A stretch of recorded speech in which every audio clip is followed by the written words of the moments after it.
সুদ ব্যবসার মতো, সুদেও টাকা বাড়ে, ব্যবসাতেও টাকা বাড়ে, অতএব দুটাই সমান। সুদেও টাকা বাড়ে, ব্যবসাতেও টাকা বাড়ে, অতএব দুটাই সমান। আল্লাহ তাআলা বললেন ভুল হিসাব, ওয়াহাল্লাহুল বাই'a ওয়া হাররামার রিবা। আল্লাহ তাআলা চিরদিনের জন্য সুদকে হারাম ঘোষণা করলেন আর ব্যবসাকে বৈধ ঘোষণা করলেন। পৃথিবীর মানুষ শুনে রাখুন, আল্লাহ তাআলা চিরদিনের জন্য সুদকে হারাম ঘোষণা করেছেন আর ব্যবসাকে হালাল ঘোষণা করেছেন। অতএব তাদের মন্তব্য ঠিক নয়। শুধু তাই নয়, ব্যবসার ব্যাপারে মুহাম্মদ সাল্লাল্লাহু আলাইহি ওয়াসাল্লাম বলেছেন, আত-তাজিরু আস-সাদিক ইয়াকুনু ইয়াউমাল কিয়ামাহ মা শুহাদা ওয়া সিদ্দিকুন আল আম্বিয়া। যারা সত্যবাদী ব্যবসায়ী তারা বিচারের মাঠে নবীগণের সাথে থাকবেন। কোথায় সুদ আর কোথায় ব্যবসা, কোথায় ব্যবসা আর কোথায় সুদ?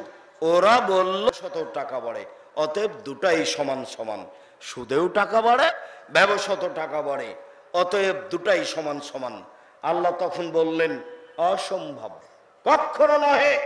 সুদ চিরদিনের জন্য হারাম, ব্যবসা চিরদিনের জন্য হালাল, এই কথা আল্লাহ বলেন। মুহাম্মদ সাল্লাল্লাহু আলাইহি সাল্লাম বলেন, পৃথিবীর মানুষ শুনে রেখো, সত্যবাদী ব্যবসায়ী যারা, সত্যবাদী ব্যবসায়ী যারা, সত্যবাদী ব্যবসায়ী যারা, তারা বিচারের মাঠে নবীগণের সাথে থাকবেন।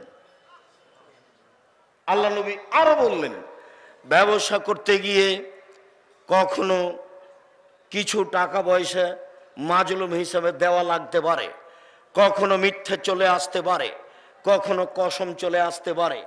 আমি কসম করবো এটা খেয়ালই করিনি, চট করে বলছি আল্লাহর কসম এই টিস্যু এই বক্সগুলো আমার 20 টাকা করে নেওয়া আছে।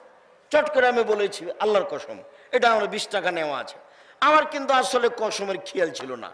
এখন আল্লাহ রাসূল বলছেন তিজারাত মাল কিদব ওয়াল হালাল, ব্যবসা মিথ্যা কথা চলে আসে এমনিতেই, কসম চলে আসে। ফাসুবহু বিসাদকা, তোমরা দান করে এটা মিটিয়ে দাও, তোমরা এটা দান করে মিটিয়ে দাও। যার করে না আমি বলেছি আপনাদেরকে টাকা ইনকাম করবেন কোটি কোটি অসহায় মানুষের পাশে দাঁড়ানোর জন্য। মানুষকে উঠাতে হবে, বসাতে হবে এই জন্য নয়। টাকা ইনকাম করবো কার পাশে দাঁড়ানোর জন্য? অসহায় মানুষের পাশে দাঁড়ানোর জন্য। টাকা দিয়ে জান্নাত কিনে নিব। আল্লাহ বলেছেন যে আমি টাকার বিনিময়ে জান্নাত তোমাদের কাছে বিক্রি করে দিলাম। যেখানে টাকা দিয়ে জান্নাত কিনা যায় আমি সেই কাজ করব, ওই জন্য পয়সা উপার্জন করি। সম্মানিত দিনী ভাই বোন, ব্যবসা আর সুদ দুটো এক নয়। মহান আল্লাহ বলেন, ইয়া আইয়ুহাল্লাযীনা আমানু লা তাকুলুর রিবা আযাফা মুযাফা। পৃথিবীর মানুষ তোমরা সুদ দ্বিগুণ শতগুণ হারে খায়ো না। পৃথিবীর মানুষ তোমরা সুদ দ্বিগুণ শতগুণ হারে খায়ো না। মহান আল্লাহ বলেন, ইয়া আইয়ুহাল্লাযীনা আমানুত্তাকুল্লাহ যারু মা বাকিয়া মিনার রিবা। পৃথিবীর মানুষ যারা পরহেজগার পুরুষ নারী শুনে রেখো, সুদের যত লেনদেন আছে সব ছেড়ে দাও, সুদের যত লেনদেন আছে সব ছেড়ে দাও। অতএব এই বৈঠকে যত দিনী ভাই বোন আছেন আমি সকলকে সুদ ছেড়ে দেওয়ার জন্য আন্তরিকভাবে অনুরোধ জানাচ্ছি। এই ছেলে, তোমার মা যেন আর কিস্তিতে টাকা না নিয়ে যায়, তোমার মাকে নিষেধ করো, তোমার আব্বাকে নিষেধ করতে বলো। যদি নিষেধ না শুনে তাহলে এই মহিলা ভালো নয়, এ হলো হস্তিনী মহিলা। তোমার আব্বাকে একে তালাক দিতে হবে, এ কথাই ঠিক। আমি তালাক দিতে বলিনি, তবে আমার পক্ষ থেকে পরামর্শ থাকলো। সম্মানিত দিনী ভাই বোন, সুদ চিরদিনের জন্য হারাম। এবার চলেন সুদের বিবরণ রাসূল সাল্লাল্লাহু আলাইহি সাল্লাম কি বলেন। জাবের রাদিয়াল্লাহু তাআলা আনহু বলেন, লানা রাসূলুল্লাহ সাল্লাল্লাহু আলাইহি সাল্লাম আকালার রিবা ওয়া মুকিলাহু ওয়া কাতিবাহু ওয়া শাহিদাইহি। যারা সুদ খায় তাদের উপরে অভিশাপ, যারা সুদ দেয় তাদের উপরে অভিশাপ, যারা সুদের সাক্ষী থাকে তাদের উপরে অভিশাপ, যারা সুদ লেখালেখি করে তাদের উপরে অভিশাপ। এদেশে এমন কোনো ইন্স্যুরেন্স নেই এমন কোনো ব্যাংকিং ব্যবস্থা নেই যেটা সুদ মুক্ত রয়েছে। সুদ লিখে যারা, সুদের সাক্ষী থাকে যারা, সুদ নেয় যারা, সুদ দেয় যারা, তাদের উপরে অভিশাপ, তাদের উপরে অভিশাপ, তাদের উপরে অভিশাপ। এই কথা মুহাম্মদ সাল্লাল্লাহু আলাইহি সাল্লাম বলেন। সম্মানিত দিনী ভাই বোন, এই ছেলে পরিবেশটা যেন নষ্ট না করে, ওইসব ছেলে তো বুঝতে পারবে না, আপনারা একটু খেয়াল করিয়েন। সম্মানিত দিনী ভাই বোন, একটু আপনারা খেয়াল করিয়েন, ওই বাচ্চা ছেলে যেন পরিবেশ নষ্ট না করে। কেউ উঠে দাঁড়ালে তাকে বসানোর চেষ্টা করবেন। আমরা খুব তাড়াতাড়ি আলোচনা শেষ করব ইনশাআল্লাহ। সম্মানিত দিনী ভাই বোন, রাসূল সাল্লাল্লাহু আলাইহি সাল্লাম বললেন, কেউ যদি জেনে শুনে 1 টাকা সুদ খায়, মা একল দিরহাম রিবাহ ইয়ালাম আসাদ্দু মিন সিতাতি ওয়া সালাসিনা জিনিয়া, কেউ যদি জেনে শুনে 1 টাকা সুদ খায়, তাহলে 36 বার জেনা করে যত পাপ হবে, 1 টাকা সুদ খেলে তার চেয়ে বেশি পাপ হবে। এইবার আল্লাহ রাসূল ভাষাগতভাবে নিচে নামতে লাগলেন। ভাষাগতভাবে নিচে নামতে নামতে বলছেন, পৃথিবীর মানুষ শুনে রেখো, আর রেবা সাবুনা জুজান, সুদের পাপের 17টি ভাগ রয়েছে, ছোট থেকে বড়, বড় থেকে ছোট। সুদের পাপের 17টি ভাগ রয়েছে, ছোট থেকে বড়, বড় থেকে ছোট। সবচেয়ে ছোট ভাগ হলো মার সাথে জেনা করলে যেমন পাপ হয়। নেও এবার, আল্লাহ রাসূল এইভাবে কোনো পাপের ভাষা উল্লেখ করেননি। মদ মহাপাপ, কেউ যদি একবার মদ খায় তাহলে 40 দিন তার নামাজ কবুল হবে না, এ কথা মুহাম্মদ সাল্লাল্লাহু আলাইহি সাল্লাম বলেন। কিন্তু ভাষা এরকম নয়। কেউ যদি একবার মদ খায় তাহলে 40 দিন আল্লাহকে নিজের দিকে করতে পারবে না।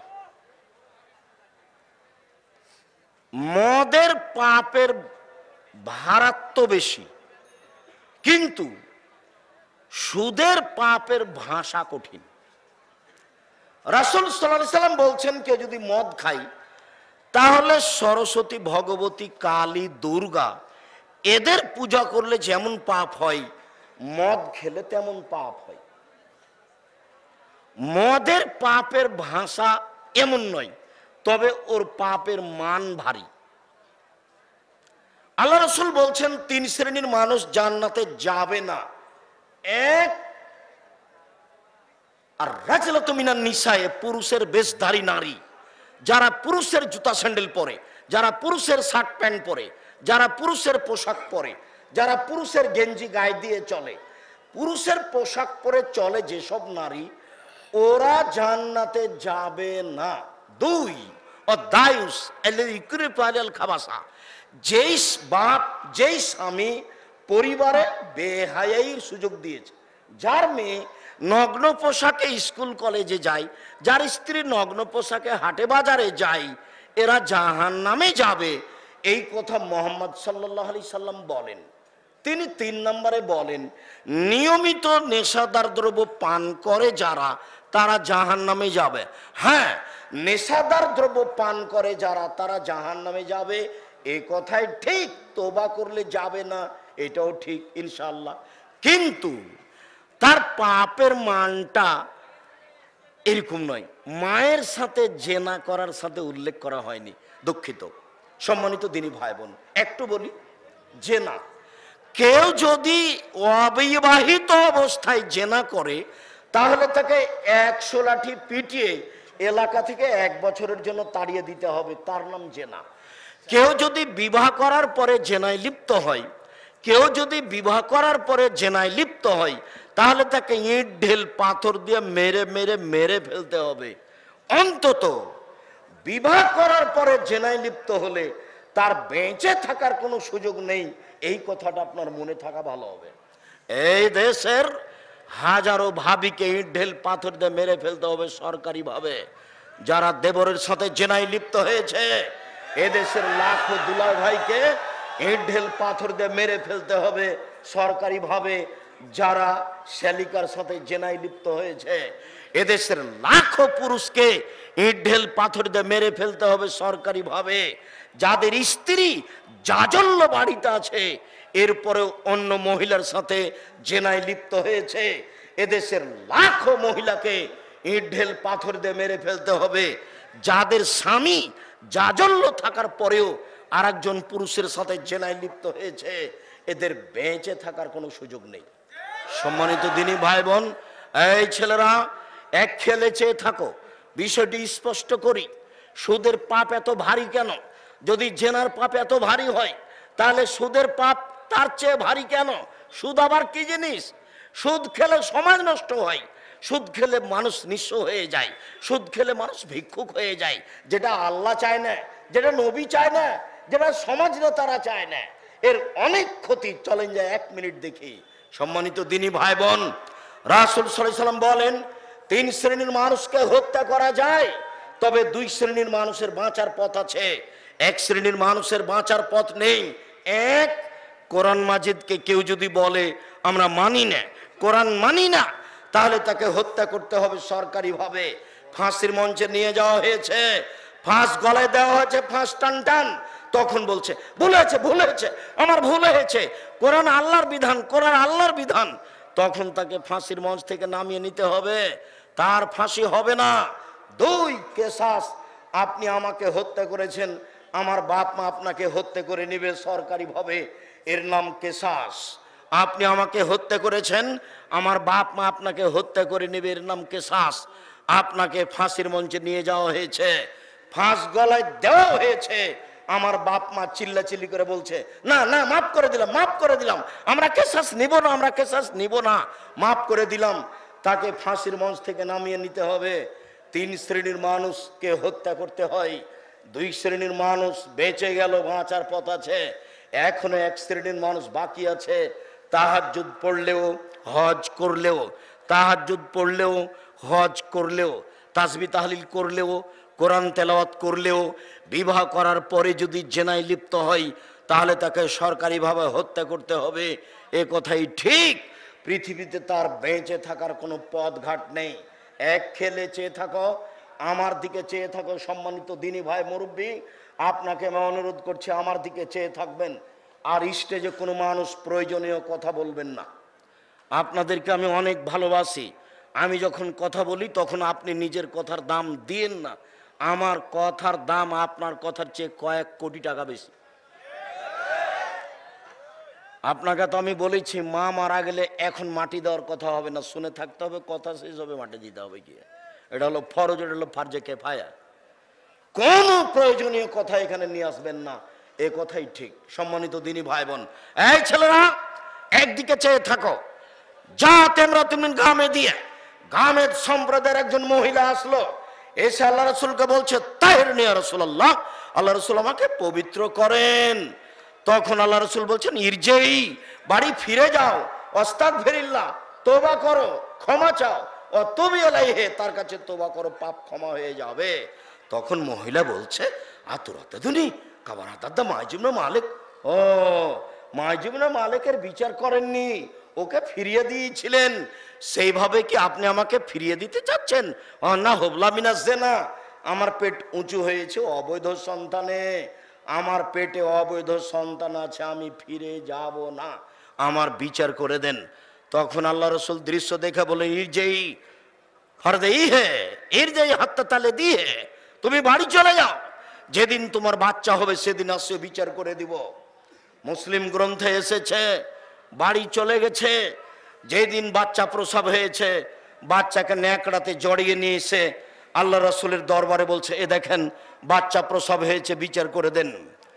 দৃশ্য দেখে আল্লাহ রসুল বলছেন শোনো, ইরজাই, বাড়ি ফিরে যাও, ফরদেই হে, বাচ্চাকে দুধ খাও, হাত্তা তাফতেমি হে, যেদিন বাচ্চা দুধ ছেড়ে দেবে সেদিন আসো বিচার করে দেব। মহিলা বাচ্চা নিয়ে চলে গেল, বাচ্চাকে 2 বছর দুধ খাওয়ালো। 2 বছর পরে বাচ্চা নিয়ে বিচারালয়ে উপস্থিত, এক টুকরা রুটি রয়েছে বাচ্চার হাতে। এই রুটি প্রমাণ করে বাচ্চা খাদ্য খেতে পারে। মুসলিমিনা, আল্লাহ রসুল বাচ্চাটাকে একজন মুসলমানের হাতে দিলেন, যাও বাচ্চাটা লালন পালন করো। আর বললেন সঙ্গী সাথী ইযহাবু বিহা, তোমরা একে মাঠে নিয়ে যাও, আফরিল্লাহ সাদরিহা, মাঠে নিয়ে গিয়ে গর্ত খুঁড়ে বুক পর্যন্ত মাটিতে পুঁতে দাও, সুম্মার জুহা, এরপরে ইট ঢিল পাথর দিয়ে মেরে মেরে মেরে ফেলো। সাহাবিগণ বলছেন আমরা মাঠে নিয়ে গেলাম, গর্ত খুঁড়লাম, বুক পর্যন্ত মাটিতে পুঁতে দিলাম, চতুর্দিক থেকে ইট ঢিল পাথর মারতে লাগলাম। খালিদ বিন ওয়ালিদ বলছেন আমি একটা পাথর তার মুখের উপরে মারলাম, পাথরটা মুখে লেগে রক্ত ছিটে খালিদের গায়ে লাগলো। ফাসাব্বাহা, খালিদ তাকে গালি দিয়ে বসলেন। তখন আল্লাহ রাসূল বললেন মারলে খালিদ, খালিদ থামো, তুমি একে গালি দিও না। লাকাদ তাওবাত তাওবাতান লা তাওবা সাইবা মাগফিরান গফিরা লাহু। এই মহিলা এত ক্ষমা ভিক্ষা চেয়েছে, এই মহিলা আল্লাহর দরবারে এত ক্ষমা চেয়েছে। এরকম ক্ষমা যদি বড় থেকে বড় পাপী চাই তাহলে তার পাপ ক্ষমা করা হবে। খালিদ একে গালি দিও না। এর তওবা যদি মদিনার সব পাপীকে ভাগ করে দেওয়া হয় সবার পাপ ক্ষমা হয়ে যাবে, একে গালি দিও না। আল্লাহ রাসূল তার জানাজা করলেন, তার কাফন দাফন করলেন, তার পাপ ক্ষমা হয়ে গেছে ঘোষণা দিলেন, তার পাপ ক্ষমা হয়ে গেছে ঘোষণা দিলেন। তারপরে তার জানাজা করলেন, তারপর কাফন দাফন করলেন, সব কিছু করলেন। পৃথিবীর এত বড় মানুষ একটু বলতে পারলেন না যাও তোমার পাপ ক্ষমা হয়ে গেছে, তোমার বিচার হবে না, এই কথা তিনি বলতে পারলেন না। কেন? উপর থেকে ফায়সালা আছে বিবাহ করার পরে জেনায় লিপ্ত হলে তার বেঁচে থাকার কোনো পথঘাট পৃথিবীতে নেই। জান্নাতের গেটে বড় অক্ষরে লেখা আছে সর্বপ্রথমে যিনি জান্নাতে প্রবেশ করবেন তিনি হলেন মুহাম্মদ সাল্লাল্লাহু আলাইহি সাল্লাম। পৃথিবীতে এত পাওয়ারফুল মানুষ কেউ জন্ম নেয়নি, কিয়ামত পর্যন্ত কেউ জন্ম নেবে না। এত বড় পাওয়ারফুল মানুষ একটু বলতে পারলেন না, বললেন পাপ ক্ষমা হয়ে গেছে, জানাজা দিলেন, কাফন দাফন করলেন, সব কিছু করলেন, কিন্তু একটু বলতে পারলেন না যাও তোমার বিচার হবে না, পাপ ক্ষমা হয়ে গেছে। তার নাম জেনা। সম্মানিত দিনী ভাই বোন, এই ছেলে তোমাকে এখানে একটা কথা বলে রাখছি, এখান থেকে উঠার সময়তে আস্তাগফিরুল্লাহ ওয়া আতুবু ইলাইহি বলে তোমার মোবাইলে যত মেয়ের নাম্বার আছে সব মিটিয়ে দিবা। মুনাফিকি করো না। এই বোকা ছেলে, যে মেয়ের সাথে প্রেমের গল্প করো ওই মেয়ের সাথে আরো হাজারো পুরুষের কথা হয়। তোমার একটু বুঝ হয় না? তুমি কি গরু ছাগল? বুঝেও বুঝে না, ওরা অন্তর আছে বুঝে না, বুঝা দরকার। শোনেও শোনে না, ওরা কান আছে শোনে না, শোনা প্রয়োজন। দেখেও দেখে না, ওরা চক্ষু আছে দেখে না, দেখে বিবেচনা করা প্রয়োজন।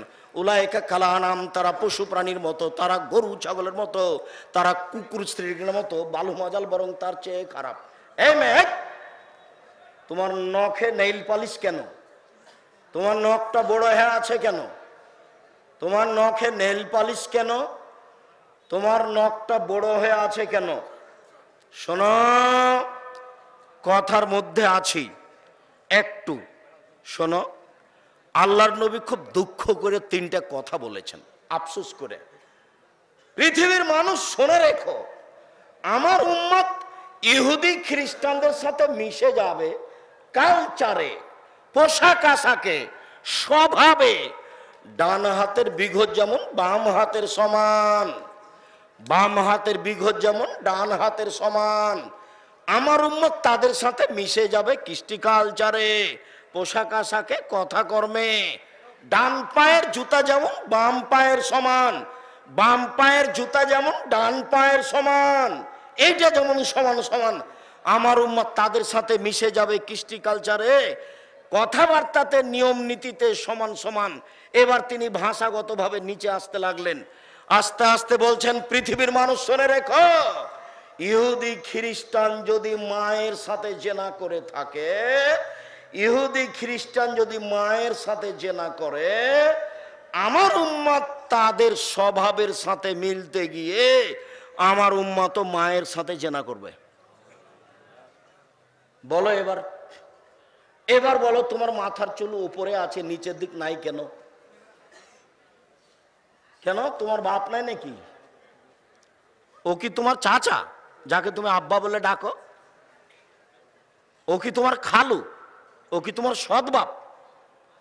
জন্ম দিতে পারলে বাপ হওয়া যায় না, ক্ষমতার নাম বাপ, কন্ট্রোলের নাম বাপ।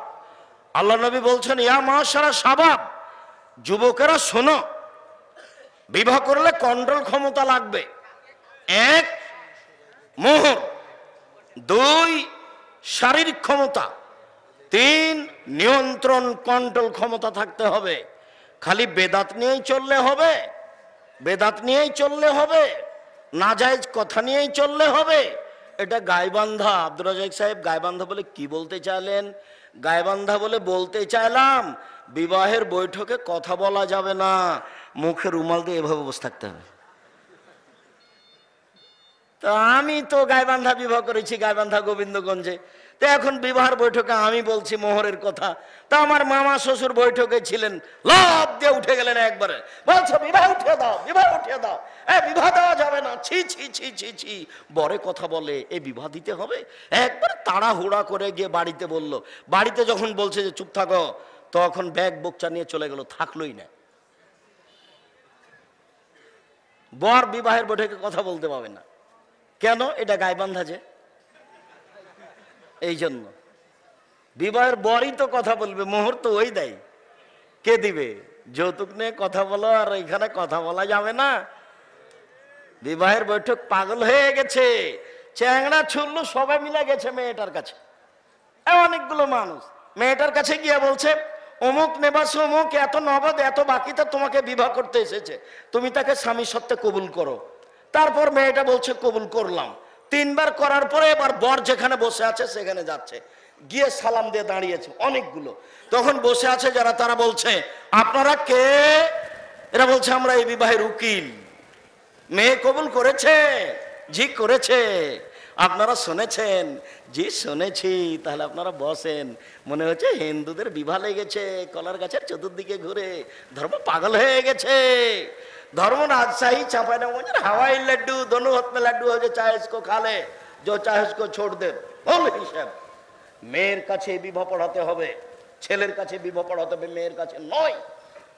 आगे खुतबा होबे, तारपर मेयर बाप विवाह पढ़ाबे, एटाई शरीयत।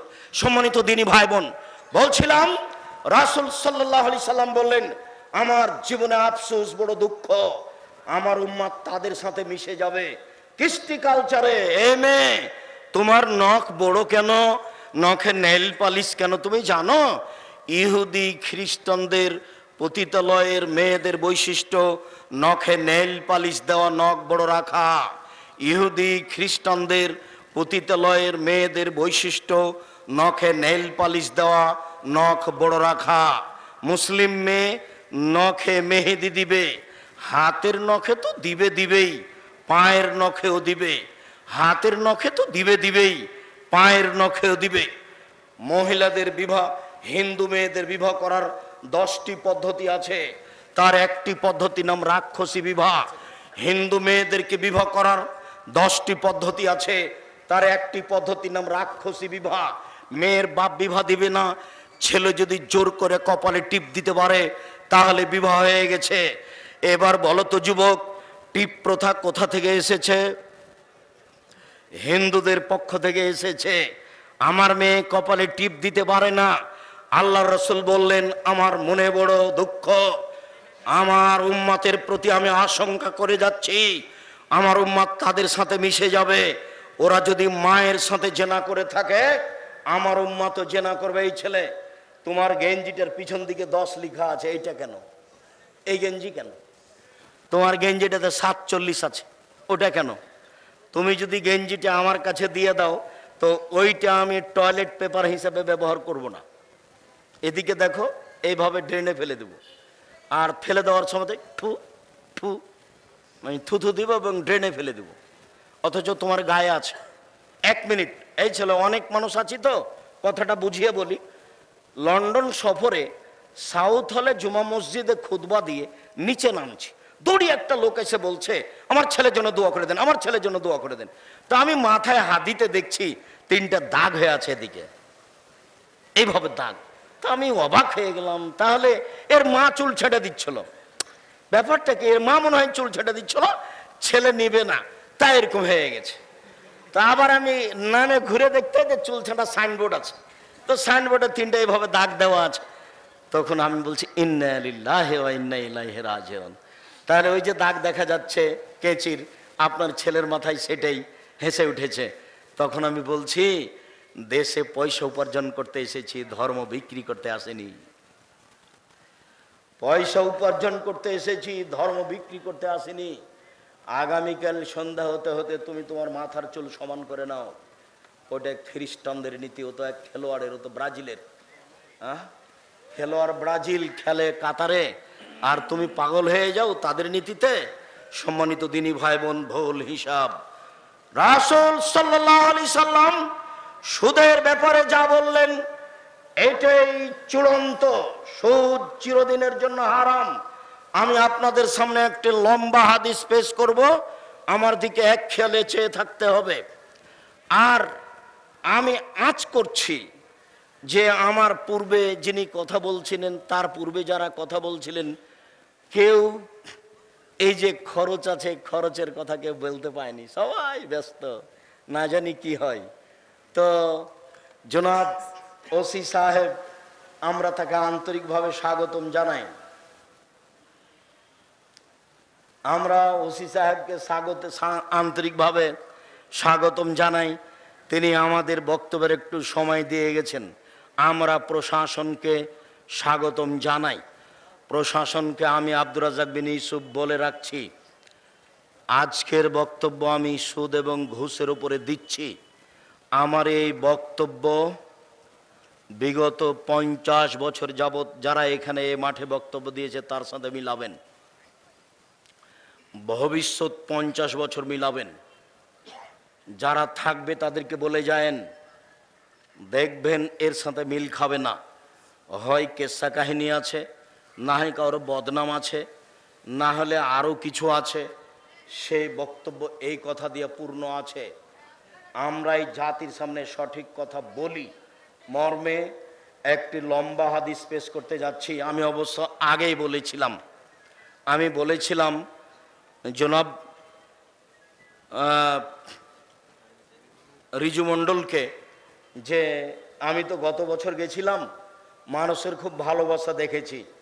তা আপনি তো আদায় করেন না, তো জামিয়া সালাফিকে সবাই ভালোবাসে, তো জামিয়া সালাফির জন্য আদায় করা হোক।